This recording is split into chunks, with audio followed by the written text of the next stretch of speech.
Bonjour, je suis Santov Benjo, porte-parole de la direction de la diplomatie nationale d'Israël et je suis là pour vous fournir des mises à jour quotidiennes et des nouvelles en français. Hier, Tzahal a mis au jour un réseau de tunnels terroristes souterrains à une échelle d'État construit par le Hamas.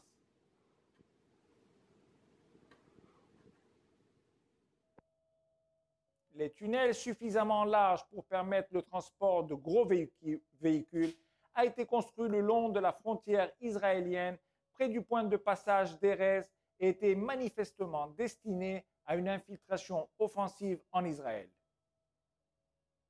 Ce projet mégalomaniaque, conçu par Yehia Sinwar et son frère Mahmoud, est le plus grand projet de travaux publics de Gaza d'une longueur de plus de 4 kilomètres.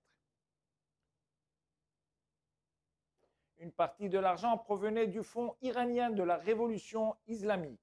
Les gardiens de la révolution ont investi plus de 100 millions de dollars dans les organisations terroristes de Gaza, dans le cadre de leurs efforts constants pour répandre le terrorisme et le chaos au Moyen-Orient et dans le monde. Mais les véritables garants de cette mégapole souterraine de la terreur sont les contribuables européens et américains. Au cours des 10 dernières années, les pays de l'Union européenne ont donné à eux seuls 12 milliards et demi d'euros aux Palestiniens.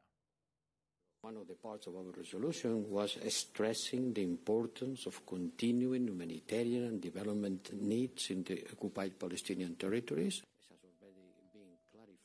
Mais tout comme l'aide matérielle, biens, carburants, produits, le Hamas s'en empare régulièrement, laissant les habitants de Gaza les mains vides.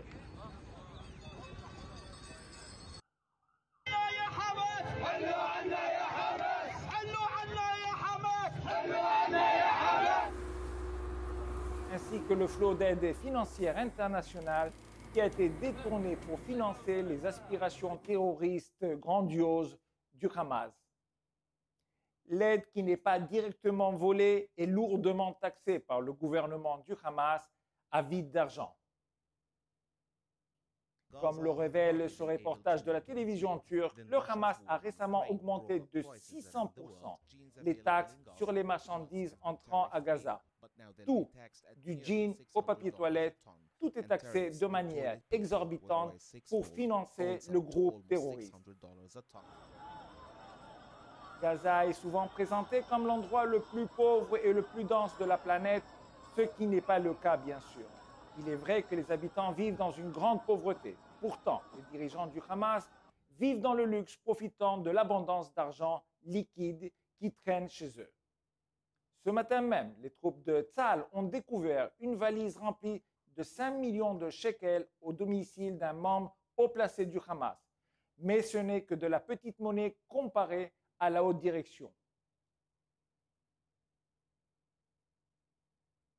Les trois principaux dirigeants du Hamas, Ismail Haniyeh, Khaled Mash'al et Moussa Boumarzouk, valent collectivement la somme stupéfiante de 11 milliards de dollars.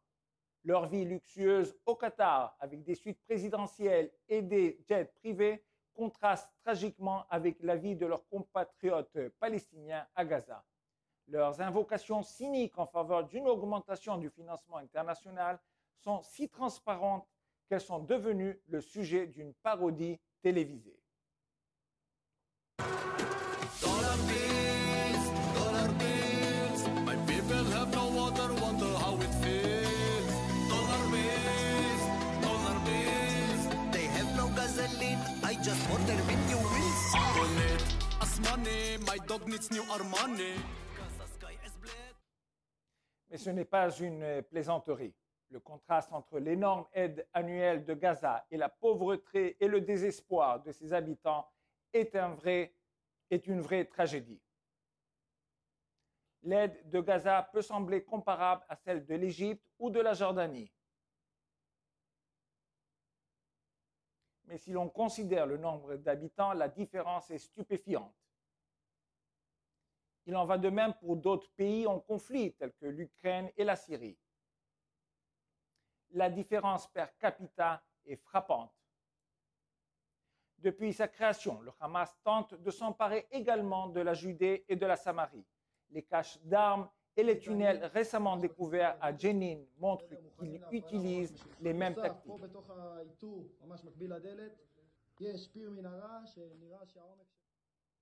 Imaginez ce que la société de Gaza aurait pu être si l'argent avait été investi pour construire et non pas pour tuer. Gaza et les Palestiniens méritent de meilleurs dirigeants qui accordent la priorité à leurs citoyens plutôt qu'à leur propre compte en banque. Comme toujours, nous sommes à votre disposition pour répondre à vos questions 24 heures sur 24 aux coordonnées affichées à l'écran. Nous vous remercions de votre attention.